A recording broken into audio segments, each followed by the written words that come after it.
Muadh bin ജബൽ റളിയല്ലാഹു അൻഹു പറയുന്നു, റസൂലുള്ളാഹി സ്വല്ലല്ലാഹു അലൈഹി വസല്ലം അരുളിയതായി ഞാൻ കേട്ടു, ലാ ഇലാഹ ഇല്ലല്ലാഹു അല്ലാഹു അക്ബർ എന്നീ രണ്ട് വചനങ്ങളിൽ ഒന്ന് അർശിന് മുൻപ് എവിടെയും നിൽക്കുന്നതല്ല. അടുത്തത് ആകാശഭൂമികളുടെ ഇടയിലുള്ള ഭാഗങ്ങളെ പ്രതിഫലം കൊണ്ട് നിറയ്ക്കുന്നതാണ്.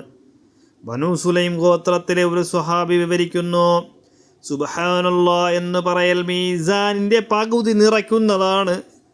അൽഹംദുലില്ലാഹ് മീസാനിനെ പൂർണ്ണമായി നിറയ്ക്കുന്നതാണ്. അല്ലാഹു അക്ബറിൻ്റെ പ്രതിഫലം ആകാശഭൂമികളുടെ ഇടയിലുള്ള ശൂന്യത നിറയ്ക്കുന്നതാണെന്ന് റസൂലുള്ളാഹി സ്വല്ലല്ലാഹു അലൈഹി വസല്ലം എൻ്റെ അല്ലെങ്കിൽ തങ്ങളുടെ കൈവിരലുകൾ എണ്ണം പിടിച്ചുകൊണ്ട് പറഞ്ഞു.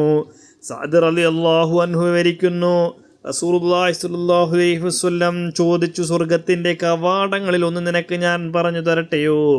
ഞാൻ പറഞ്ഞു, അല്ലാഹുവിൻ്റെ റസൂലേ, തീർച്ചയായും പറഞ്ഞു തന്നാലും. റസൂലുള്ളാഹി സ്വല്ലല്ലാഹു അലൈഹി വസല്ലം അരുളി, ലാ ഹൗല വലാ ഖുവത ഇല്ലാ ബില്ലാഹ്.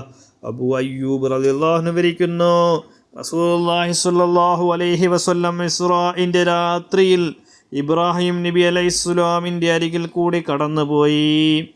അപ്പോൾ ഇബ്രാഹിം നബി അലൈഹിസ്സലാം ചോദിച്ചു, ജിബ്രീലേ, താങ്കളുടെ കൂട്ടത്തിലുള്ളതാരാണ്? അദ്ദേഹം അരുളി, മുഹമ്മദ് സല്ലല്ലാഹു അലൈഹി വസല്ലമാണ്.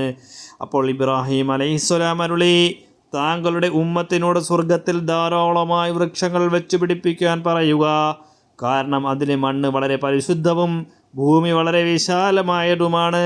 ഞാൻ ചോദിച്ചു, സ്വർഗത്തിലെ വൃക്ഷങ്ങൾ കൊണ്ടുള്ള ഉദ്ദേശം എന്താണ്? അദ്ദേഹം പറഞ്ഞു, ലാ ഹൗല വലാ ഖുവത ഇല്ലാ ബില്ലാഹ്.